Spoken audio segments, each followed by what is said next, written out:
Just a moment. We want to, though, get to that major U.S. policy change in the Middle East that we talked about at the very top of the show. Late last night, the White House announced that U.S. troops are beginning a withdrawal from northern Syria near the Turkish border. The decision followed a phone call President Trump had with Turkey's President Erdogan yesterday. In a statement from the press secretary, the Trump administration says that, quote, Turkey will soon be moving forward with its long-planned operation into northern Syria.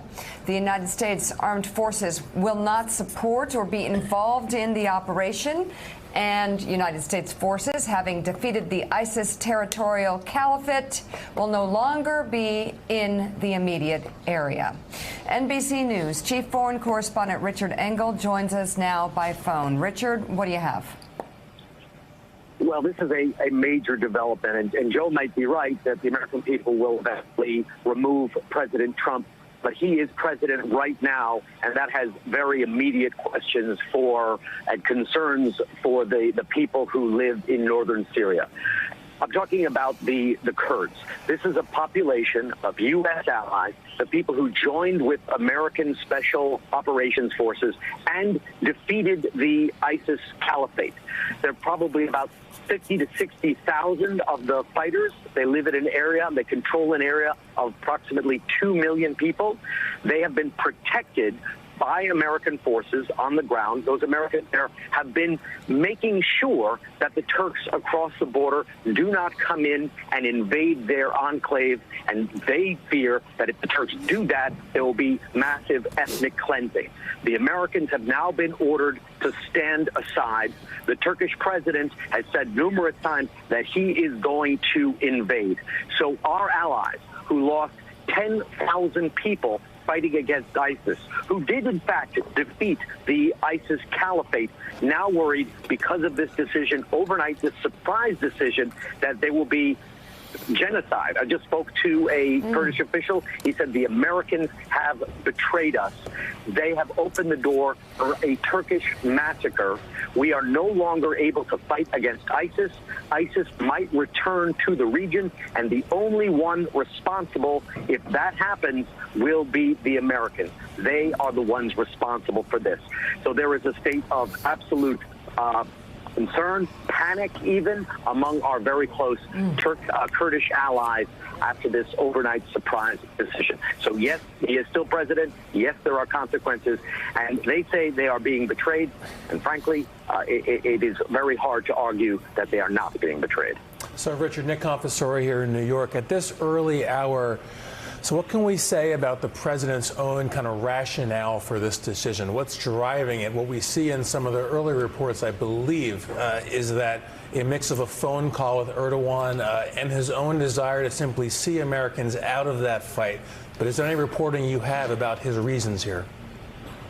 Yeah, I know this story very well. I've worked with the American Special Forces who are there. I followed this story closely. President Trump has wanted to do this for a long time. The Kurds, who are in this bubble in northern Syria, again, they control an area of roughly 2 million people. There are about 50 to 60,000 of them armed. They control this area. They've had a decent amount of success controlling this area. It has been let's say, a very stable area. But across the border in Turkey, Erdogan sees this bubble of Kurdish control just across the border from him as an imminent threat. He sees them as terrorists, even though they fought ISIS. He says that they are going to create instability for the region, and he worries that if they have more success, that it will cause Kurds inside Turkey to rise up against him. He has long wanted to take action, to take military action against the Kurds in Syria.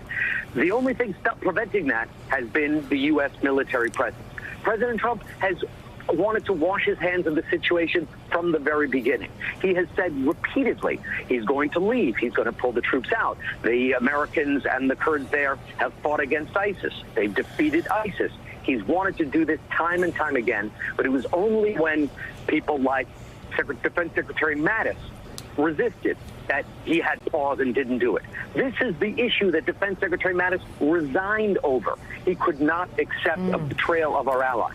Brett McGurk, who was the special envoy for the counter-ISIS mission, resigned publicly because he could not accept this betrayal. The American special operators themselves don't accept this betrayal and have been trying to drag their feet. President Trump has wanted this.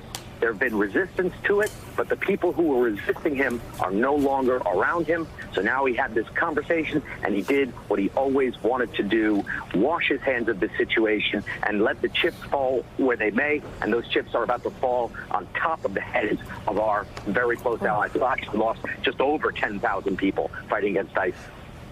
Wow. Richard Engel, thank you very much. And Richard's reporting on the rise and fall of ISIS is online at NBCnews.com. Well, you know, Mika, the people who will be happy about this, that Donald Trump has betrayed our allies, America's allies that helped us crush ISIS over the past 4 years or so. We saw him in the picture. Vladimir Putin loves it. And the Iranians love it. And of course, Erdogan loves it. All the autocrats love it. Who doesn't love it? Well, Pentagon leaders who were warning that ISIS may rise again. So it's very troubling. Thanks for checking out MSNBC on YouTube, and make sure you subscribe to stay up to date on the day's biggest stories. And you can click on any of the videos around us to watch more from Morning Joe and MSNBC. Thanks so much for watching.